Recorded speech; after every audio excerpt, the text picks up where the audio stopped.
بسم الله الرحمن الرحيم.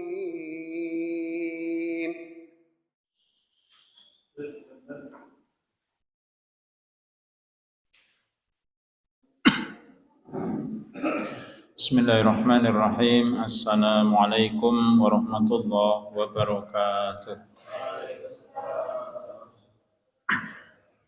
Alhamdulillah wassalatu wassalamu ala Rasulillah wa ala alihi wa ashabihi wa mawalah. Bapak-bapak Ibu rahimahumullah, silakan dibuka surat Yusuf ayat 70, ada di halaman 244. Insyaallah kita akan baca sampai dengan ayat ke-78. Sudah siap semua? Kita mulai dengan ta'awud. Wahid, isnain, salasa. A'udzu billahi minasy syaithanir rajim.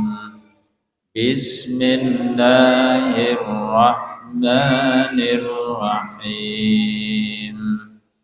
Falamma jahazzahum bijahazihim ja'ala as-siqayata fi rahli akhihi thumma adzana mu'adzinun ayyatuhal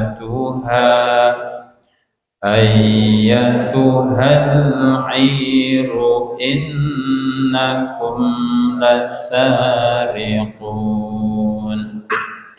Qalu wa aqbalu 'alayhim madza tafqidun.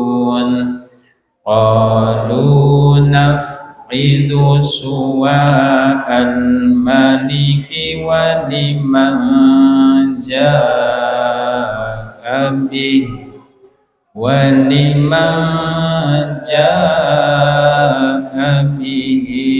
himlu ba'ir wa ana bihi za'im.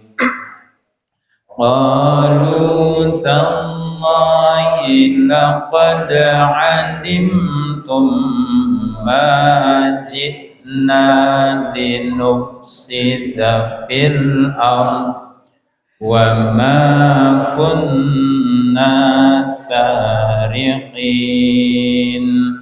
Qalu fama jazaa'uhu in kuntum kadhibin. Qalu jazaa'uhu man wujida fi rahlihi fahuwa jazaa'uhu kadzalika najzil zalimin. Fabada'a bi'aw'iyatihim qabla wi'a'i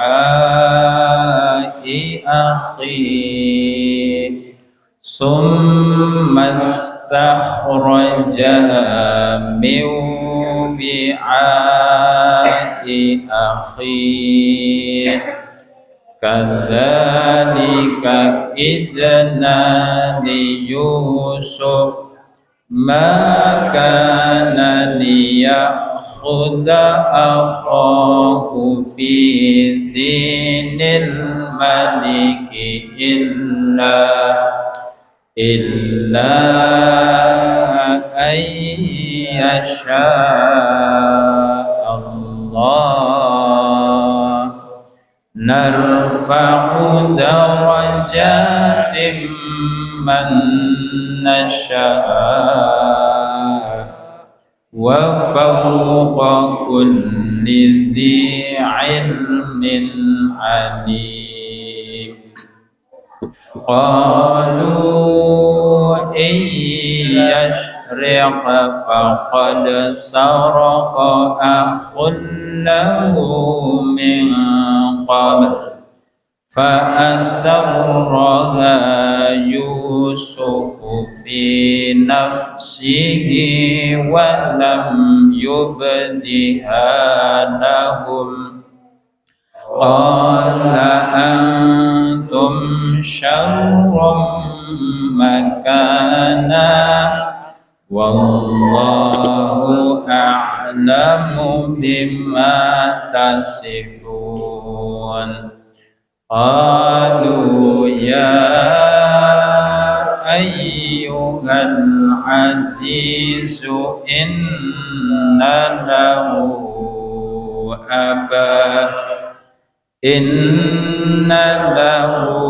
أبا شيخا كبيرا فخذ أحدنا مكانه إنا نراك من المحسنين اللهم ارحمنا بالقرآن. Bapak Ibu pernah mendengar di atas ilmu ada ilmu? Pernah mendengar? Silakan dilihat itu ayat 76.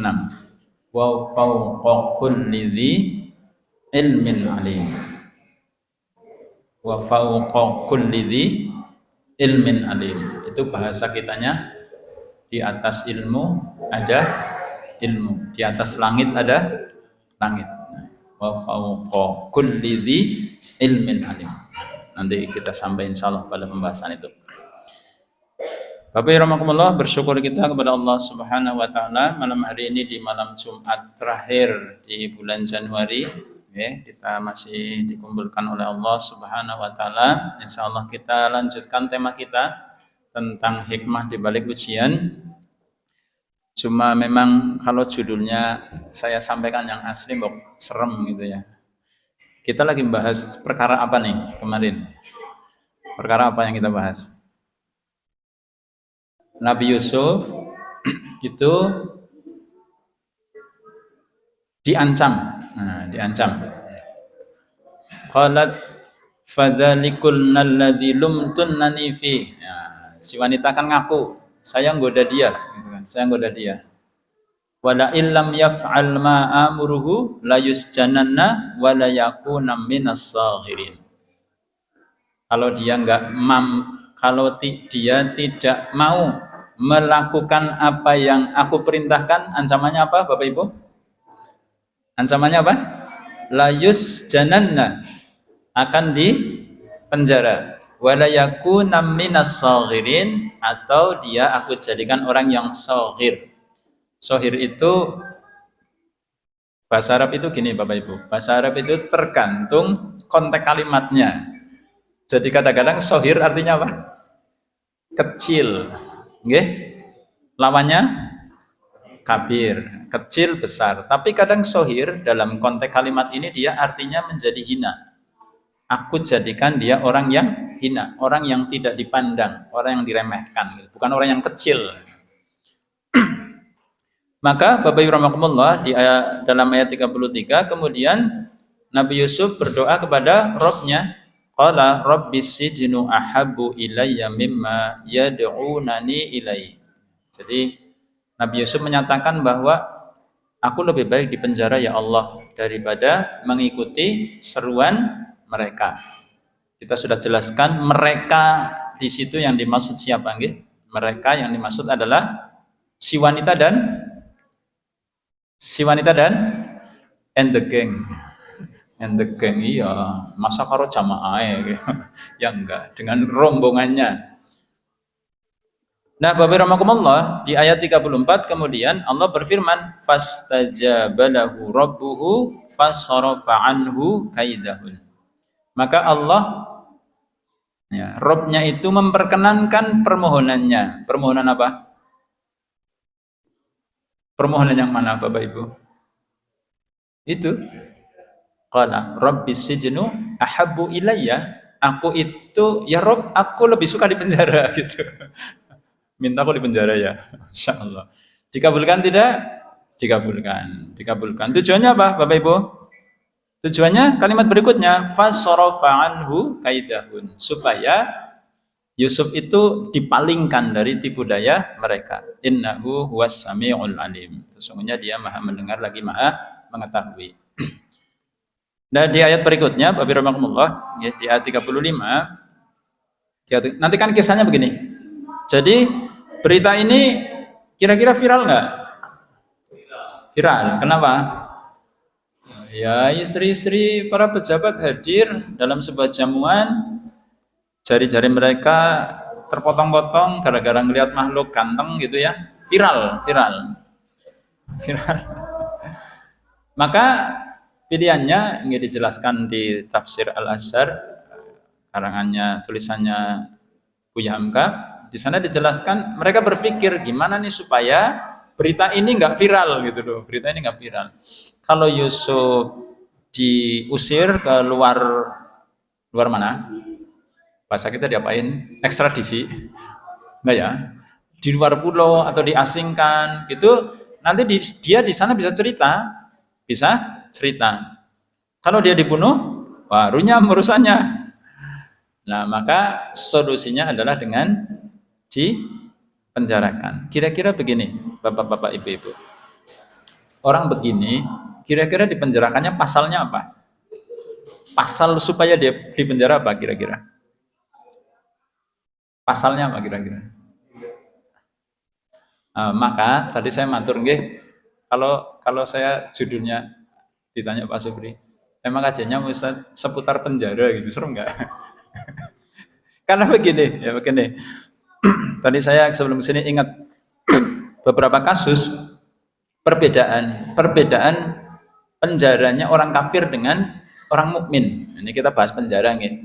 Ya, kan viral ketika pertukaran tawanan antara mujahidin Palestina dan orang-orang Israel. Gimana kondisi tawanannya? Kondisi tawanannya gimana? Kira-kira orang-orang Israel itu ketika tertangkap oleh mujahidin Palestina dipenjara nggak? Kira-kira? Yang benar. Kira-kira dipenjara nggak? Loh, wong kan viral itu kan? Viral ada seorang wanita Israel yang dilepas itu ada pandangan penuh makna kepada salah seorang mujahidin ya. Ya, karena di campnya itu kan mereka melihat wajah muda yang asli yang selama ini ditutupi pakai apa namanya? Cadar kan buat perempuan. Kalau laki-laki apa? Iya. Mereka kan melihat wajahnya yang asli dengan seluruh sajaahnya. Apa makna sajaah? Sajaah kejantanannya itu loh. Jantan itu kalau dilekatkan pada laki-laki jadi bagus nggak? Laki-laki yang, nah itu dalam bahasa Arab namanya, bapak-bapak, laki-laki yang jantan dalam bahasa Arab itu namanya ar-rijal. Rojulun itu laki-laki. Kalau rijal pakai J loh ya, bukan pakai Z. Kalau rijal itu rijal itu maknanya apa? Laki-laki yang laki banget gitu loh maksudnya. Karena ada laki-laki yang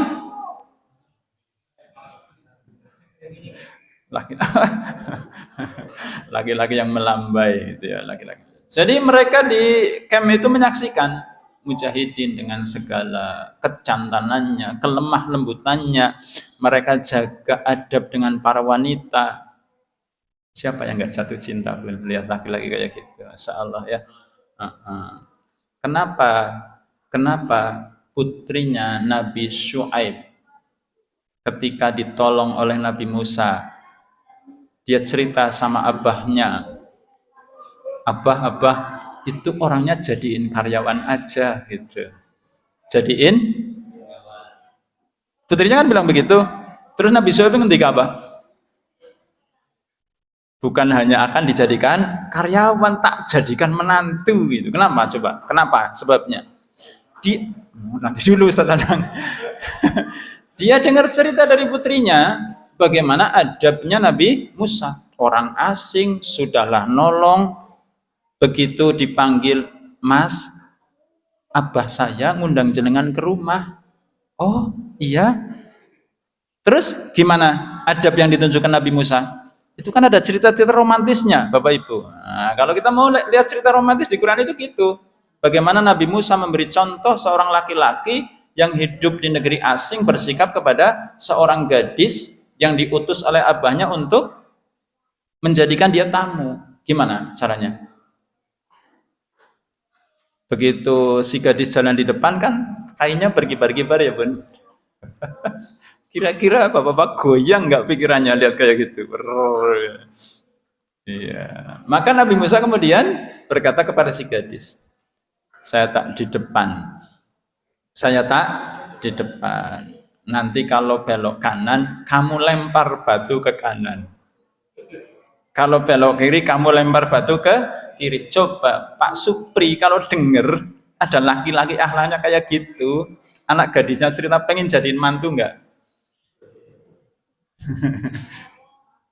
Maka dijadikan menantu. Lihat adabnya Nabi Musa gitu. Dengar ceritanya, oh kita kudu dadak mantu kiye. Akhirnya mas kawinnya apa, Bapak Ibu?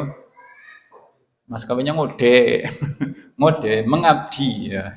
Karya bakti kepada mertua. Jadi kalau jenengan para jomblo, jomblonya mana nih jomblonya? Mau menikah, mau menikah, maharnya itu bekerja, sudah ada contohnya. Maharnya apa? Bekerja kepada mertuanya, bekerja kepada mertuanya. Termasuk Nabi, bapaknya Nabi Yusuf, Nabi Yakub juga begitu. Iya, bekerja kepada Laban namanya. Mertuanya kan namanya Laban, kerja. Oke. Bapak rahimakumullah. Jadi berbeda antara penjara orang-orang kafir dengan orang-orang mukmin. Saya jadi ingat satu cerita. Nah, ini dan saya kisah-kisah tentang Nabi Yusuf, kemudian para ulama kita yang dipenjara. Kenapa? Coba, Bapak-bapak, Ibu-ibu. Sebabnya apa? Mereka dipenjara sebabnya apa? Kalau Nabi Yusuf kan jelas ya. Nabi Yusuf itu menolak berbuat jahat. Maka dia kemudian dipenjara. Ya, kayak kemarin yang viral. Ada orang dijamret, wanita teriak, suaminya nolong ngejar, akhirnya jambretnya dipepet, jambretnya kecelakaan, meninggal. Terus yang jadi tersangka siapa? Viral kan? Iya, nggak apa-apa. Ini direkam nggak apa-apa. Akhirnya DPR kan turun tangan. Ternyata anggota dewannya itu dulunya polisi, jadi ngerti pasal. Ini ya, pasal yang Anda terapkan tidak tepat. Ini antara kejadian ini dan ini itu satu kasus, tapi TKP-nya dua gitu. Kalau Pak polisi kan kasusnya masing-masing berbeda-beda gitu loh. Lah itu yang jadi blunder di situ. Jadi itu satu kasus dua TKP, bukan dua kasus dua TKP, bukan, tapi satu kasus dua TKP. Kan si suaminya tidak bermaksud untuk membunuh, menjamret. Selesai nggih? Nah, Bapak rahimakumullah, itulah sebagian wajah hukum di negeri kita. Jadi Bapak-bapak dan Ibu rahimakumullah, kalau kita mendengar cerita ulama-ulama kita nggih, saya Masya Allah, di balik nama besar Imam Syafi'i. Imam Syafi'i, kalau kita hubungan dengan bulan Ramadan, apa yang Bapak Ibu ingat? Saya pertama kali ngisi di sini, saya masih ingat. Saya itu kalau ada masjid punya nama, saya akan cari literasi tentang nama yang dimaksud. Salah satu nama ya yang di sini Utsman bin Affan itu kan bagi saya kalau hubungannya dengan Quran itu Masya Allah Bapak Ibu. Sayyidina Utsman itu biasa menghatamkan Al-Quran dalam satu rakaat. Jadi lebih sekang telung dina Ustadz. Oh, di dalam segala sesuatu pasti ada perkecualian. Pasti ada perkecualian. Iya. Coba kalau Imam Syafi'i hubungannya dengan bulan Ramadan, apa yang Bapak Ibu ingat? Nun sewu. Bapak Ibu besok mau target berapa kali hatam di bulan Ramadan? Bunda berapa kali Bun hatamnya Bun? Imam Syafi'i dalam bulan Ramadan hatam 60 kali. Berarti satu hari ya. Bisa seperti itu, kenapa? Kenapa? Dan beliau salah satu ulama yang menikmati penjara. Menikmati penjara. Kenapa? Kira-kira karena kasus kriminal enggak? Ah, jelas tidak. Kira-kira kenapa? Hampir sama kasusnya. Jadi berada pada posisi dizolimi, difitnah memberontak kepada pemerintah, kan gitu, menghasut. Termasuk guru kita Buya Hamka, kan gitu, kena pasal subversif, dianggap merencanakan pembunuhan terhadap Presiden Soekarno waktu itu. Maka beliau dipenjara selama 28 bulan. 28 bulan lama enggak Bapak Ibu? Termasuk Imam Abu Hanifah juga dipenjara. Okay. Imam Ahmad juga dipenjara. Kenapa? Ini mau dilihat dari sisi yang negatif apa yang positif? Karena saya berkali-kali sampaikan surat Adz-Dzariyat ayat 49, wa min kulli syai'in khalaqna zawjain. Dan pada setiap sesuatu kami jadikan berpasangan. Bapak Ibu kalau mau melihat satu kasus bisa dari sebelah timur, bisa dari sebelah barat, okay? Bisa dari arah yang baik, bisa dari arah yang buruk, okay? Apa komentar Bapak Ibu terhadap jamaah yang tadinya rajin ke Masjid Utsman bin Affan tiba-tiba ngilang? Apa komentarnya? Tergantung. Pindah. Beton kok. Menasup liwat kok, tapi sikir atau maring masjid jajan. Apa komentar Anda? Ya, sibuk. Terus orang cocok tak mire. Kayaknya kebagian dari curhat gue. Ya kan ada yang begitu juga di tempat kami, di RW kami itu kan ada beberapa tempat ibadah, masjid, musola, cik-cik pindah ke sana, pindah ke sini. Ya dari sana laporan, dari sana, Ustaz, Pak Fulan pindah ke masjid dengan ya, nggih, pripun sih? Biasa, biasa. Kepripun? Anak sing ora cocok. Oh, iya. Kok anggere ora cocok pindah ngendi? Balik mening. Iya Bapak Ibu. Begitulah kita. Nggih. Jadi nanti kita bisa memandangnya dari dua sisi yang berbeda. Termasuk ketika kita membahas kenapa para ulama itu menikmati penjara. Coba, mau dilihat dari sisi negatifnya atau positifnya? Positif? Enggak, sudahlah, positifnya saja ya. Negatifnya enggak usah. Karena begini, saya kemarin baru cerita kepada orang. Salah satu keistimewaan kitab Al-Quran, ya, kitab suci kita adalah Al-Quran itu kitab yang fair, Bapak Ibu. Fair. Maksudnya apa Ustaz? Maksudnya Allah di dalam Al-Quran itu tidak hanya mencantumkan kata-kata hambanya yang taat, yang beriman saja. Hambanya yang kafir, bahkan musuh Allah itu dicantumkan perkataannya di Quran. Coba yang mana?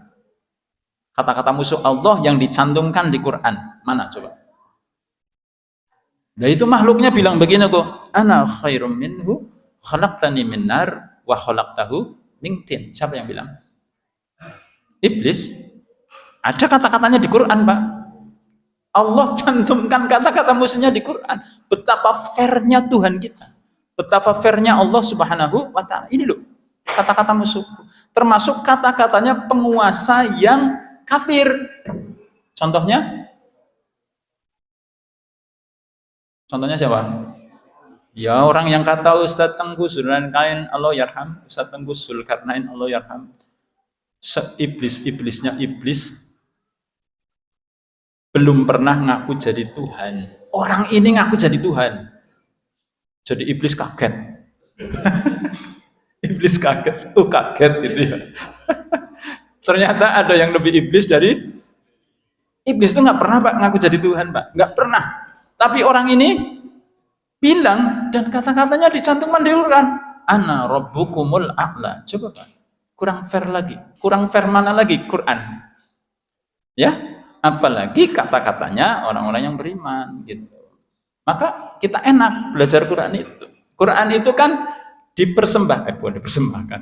Allah turunkan itu untuk seluruh manusia apa untuk orang-orang yang beriman saja? Seluruh manusia. Syahrul Ramadan alladzi unzila fihil Qur'an hudan linnas. Tapi nanti secara khusus di surat Al-Baqarah ayat 2 Allah berfirman, "Dzalikal kitabul la raiba fi hudan lil muttaqin." Allah fair, ini loh Quran, petunjuk aslinya buat seluruh manusia, tapi Allah khususkan ini akan jadi petunjuk bagi orang-orang yang bertakwa. Oke, jadi kenapa para ulama, kita mulai dari Nabi Yusuf, ya, Nabi Yusuf masuk dalam penjara, para ulama kita, okay. Kalau Bapak Ibu cari di internet itu ada 10 gitu ya, ada yang 7, ada yang 5. Ulama-ulama, mereka orang-orang soleh yang kemudian Allah takdirkan. Halus nggak bahasanya? Allah takdirkan. Lewat tangan siapa? Masuk penjaranya lewat tangan siapa? Bapak Ibu tahu jawabannya ya. Allah takdirkan mereka masuk ke dalam penjara. Untuk apa Bapak Ibu? Untuk sebuah misi besar. Inilah hikmah di balik ujian. Sampai kalau bahasanya seputar penjara kan jadi serem gitu ya. Untuk apa Bapak Ibu? Untuk sebuah misi. Untuk sebuah misi. Oke. Di mana guru kita Buya Hamka menyelesaikan tafsir Al-Azharnya? Di mana Bapak Ibu? Di mana? Beliau hanya mengerjakan 2,5 juznya di luar penjara. Sisanya yang ayo, kudu pas loh. Beliau mengerjakan 2,5 juz di luar penjara. Sisanya berarti berapa? 27,5 juz itu diselesaikan di penjara. Allahu Akbar. Tapi anggar jenengan dikasih pilihan kayak gitu, milih di penjara apa ora? Apakah kita akan mengatakan seperti Nabi Yusuf, Rabbi ahabbus sijnu ilayya, ya Allah, ya Rabb, penjara itu lebih aku sukai. Ya. Said Qutb di mana menyelesaikan tafsir fi Dhilalil Quran? Said Qutb. Nggih. Iya, ternyata Allah mentakdirkan mereka masuk ke penjara itu dengan sebuah misi. Nah, sebetulnya Bapak Ibu, mereka di penjara itu kenapa sih? Untuk apa sih mereka di penjara? Yang pertama itu definisi masalah kemerdekaan. Kalau sudah dengar kata penjara, hubungannya dengan merdeka gimana? Penjara itu sama dengan dia dibuat tidak merdeka. Tidak merdeka. Ya. Nggak merdeka kan? Ya. Yang kedua, kalau orang di penjara, kira-kira bisa melebarkan pengaruhnya nggak? Kira-kiranya.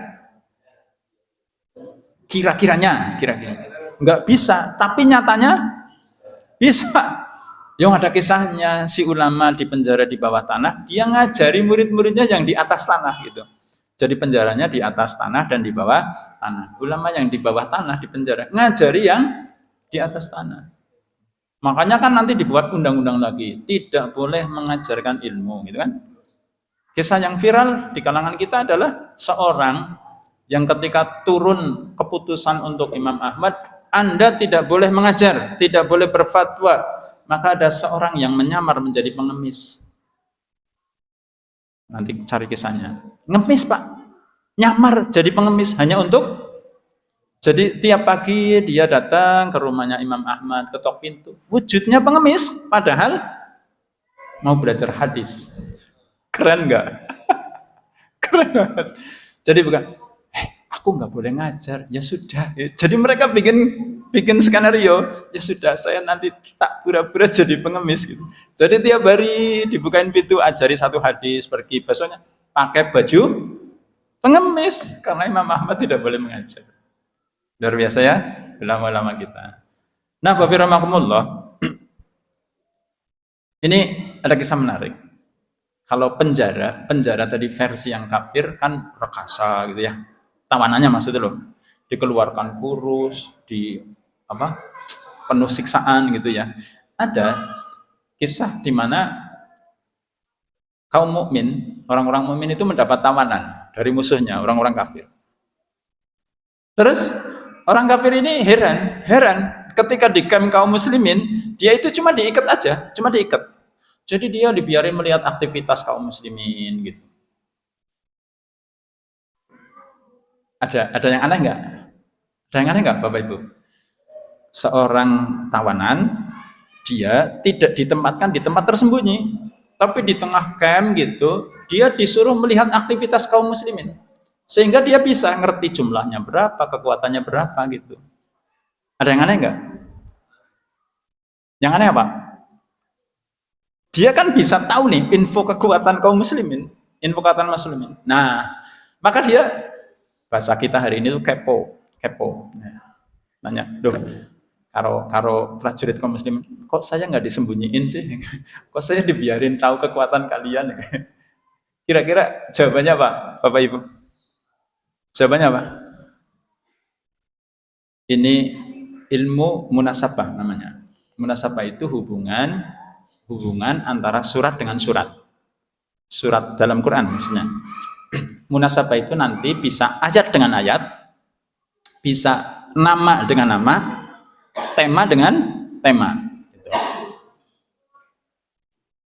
Coba Bapak Ibu, kaum pasukan perang itu bisa menang terhadap musuhnya, faktornya apa saja?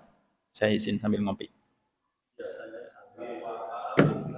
Satu, senjata. Dalam tanda kutip, senjata. Kekuatan. Betul?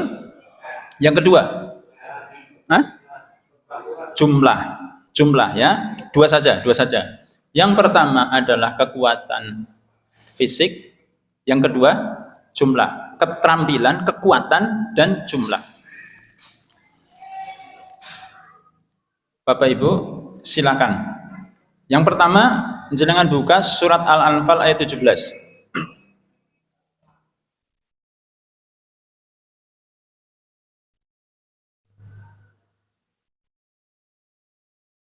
Tapi saya dahului dengan jawaban dari prajurit yang ditanya oleh tawanan kafir ini. Jawabannya apa? Wahai fulan, kami itu tidak menggantungkan kemenangan kami kepada kekuatan dan jumlah. Kekuatan dan jumlah. Kami menggantungkan kekuatan itu kepada kekuasaan Allah saja. Sebab nah, ini saya dapat dari seorang ustaz. Allah dalam dua ayat, yang pertama surat 8 ayat 17. Di situ Allah menafikan apa, Bapak Ibu? Di situ. Falam taqtuluhum walakinnallaha qatalahum wa ma ramaita idh ramaita walakinnallaha rama. Waliyubliyal mu'minina minhu bala'an hasana innallaha sami'un alim. Allah menafikan apa di situ? Jumlah apa kekuatan? Falam taqtuluhum walakinnallaha qatalahum. Bukan kalian yang bunuh mereka, tapi Allah yang falam taqtuluhum walakinnallaha qatalahum. Itu ayatnya turun kapan, Bapak Ibu? Perang apa itu? Perang Badar. Bukan kamu yang bunuh mereka. Aslinya yang bunuh orang kafir siapa? Enggak, aslinya. Mujahidin kan? Sahabat dan Rasulullah kan? Tapi di situ Allah menafikan, bukan kamu yang bunuh mereka, tapi Allah lah yang membunuh mereka. Wa ma ramaita id ramaita walakinnallaha rama. Bukan kamu yang melempar, tapi Allah yang melempar. Ya memang Bapak Ibu, di perang Badar itu kan memang turun malaikat, dan malaikat Jibril juga ikut turun bantuin kaum muslimin. Nanti bisa dibedakan korban musuh yang kena senjatanya kaum muslimin, yang orang, dengan yang malaikat. Bedanya apa? Duh, jangan tangannya angel-angel kok. Bedanya apa? Nggak tahu. Saya bawa jenengan ke alam kekinian. Dulu ketika kerusuhan Ambon, itu kan kaum muslimin dengan kaum Nasrani tarung nggih. Bisa dibedakan antara korban, kita nggak tahu nih mana Muslim mana Nasrani, tapi bisa dibedakan dari cara matinya. Kalau yang sana itu sederhana, lukanya penggal-penggal gitu. Tapi kalau yang sini, yang kita, wacok, luka banyak gitu. Paham? Ya. Nah, kalau malaikat itu bunuhnya itu patah persendiannya, sendinya patah. Tapi kalau kaum muslimin kutung lehernya gitu. Jadi kena senjata. Tapi kalau malaikat ada apa di surat Al-Anfal, nanti cari sendiri. Bocorin kakek kok malah ada di surat Al-Anfal disebutkan. Jadi kalau malaikat itu membunuhnya gimana? Patahin sendinya, patahin tulang lehernya gitu kira-kira gitu. Kan sama-sama mati. Ya. Nah, Bapak Ibu rahimakumullah, yang pertama itu Allah menafikan kekuatan. Surat 8 ayat 17. Tadi faktornya berapa kemenangannya? 2. Yang satu apa? Jumlah. Bapak Ibu buka surat At-Taubah ayat 25.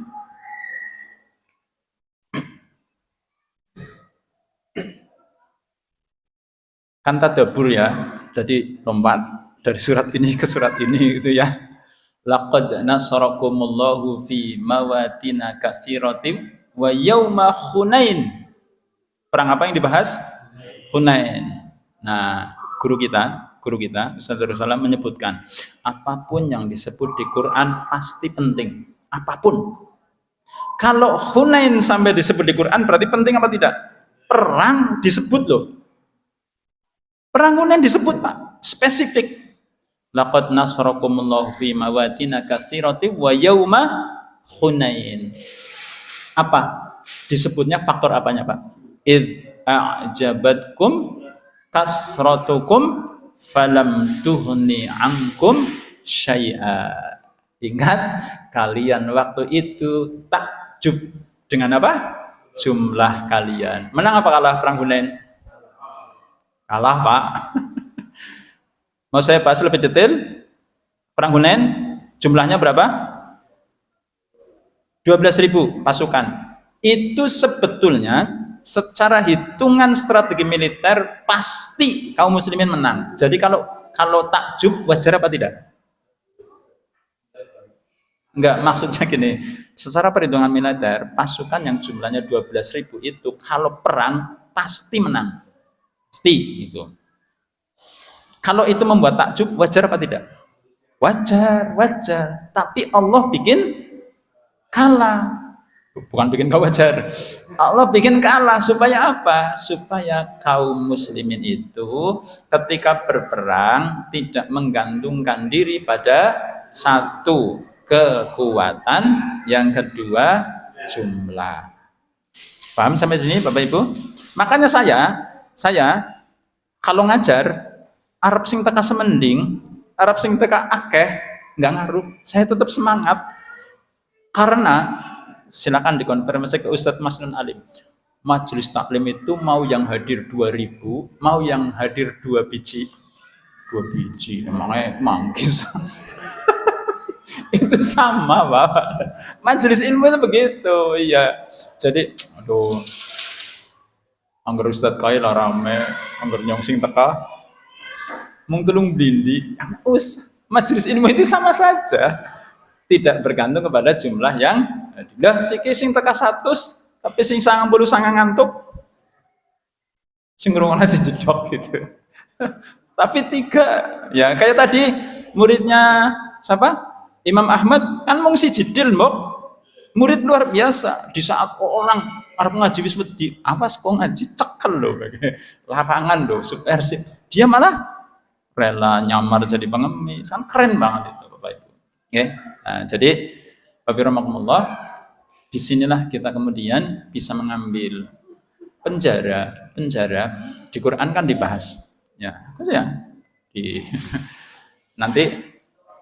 nanti ada hadis kan tentang penjara, ada hadis, masih ingat hadis tentang penjara? Ad-dunya sijnul mu'min wa jannatul kafir. Apa artinya? Bocori dulu lah biar nggak penasaran sebelum adzan. Dunia itu penjara buat orang kafir dan salah ya. Sijnul mu'min, penjara buat orang beriman dan surga buat orang kafir. Insyaallah kita jelaskan setelah kumandang adzan. Aku lupa lihat wa astaghfiru innahu wal ghafurur rahim.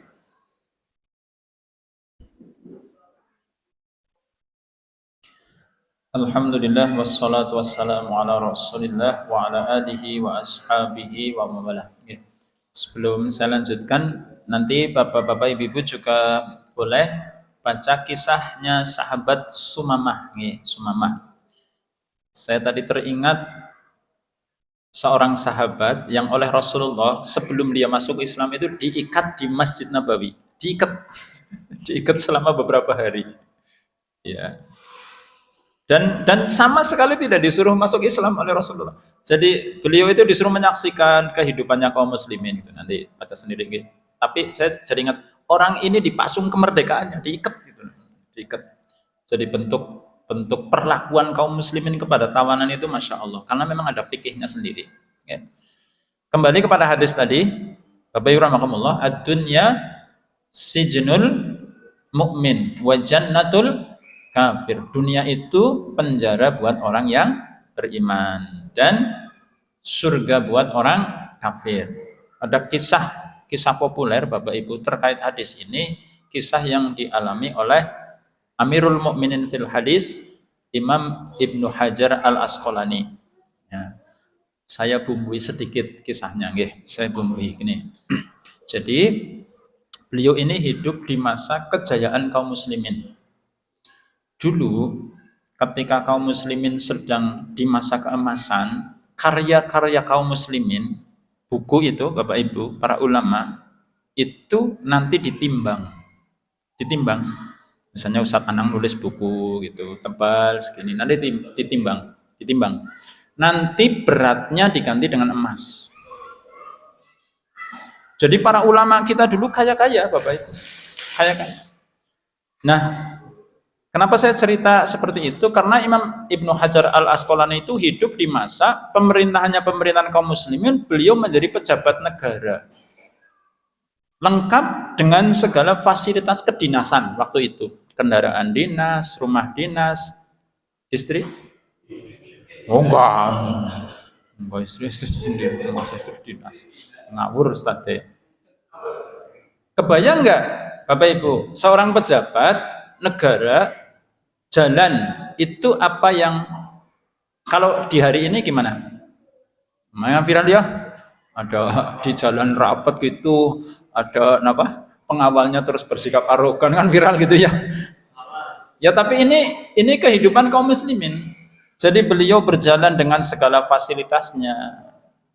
Kita tidak menyebut mewah ya, karena memang itu fasilitas beliau.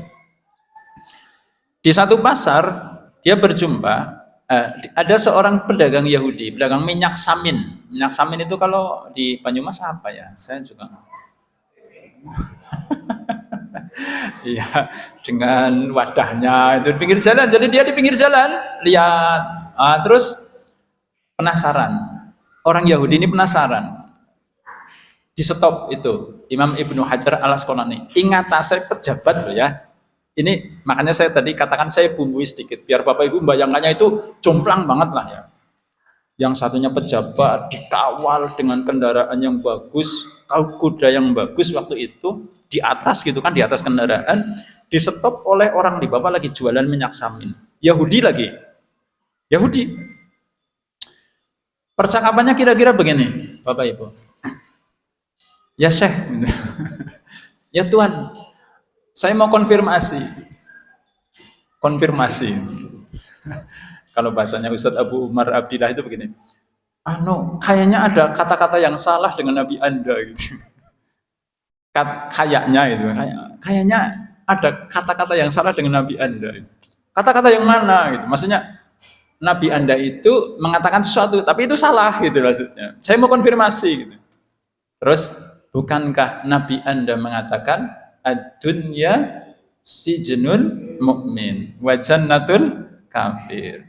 Dunia itu penjaranya orang beriman dan surganya orang kafir. Duh, kepriwe bahasane wong Banyumas ketemu pirang perkara gitu loh. Rika sing mukmin beriman jere nang penjara tapi hidupnya loh Pak. Hidupnya loh enak, pejabat, difasilitasi oleh negara, kemana-mana dikawal, nyong sing kafir, nyong sing kafir, uripe rekasa iki jejal, dodolan minyak, blepotan, jere ning swarga, ketemu pirang perkara berarti nabi jenengan salah gue kayak kira-kira begitu.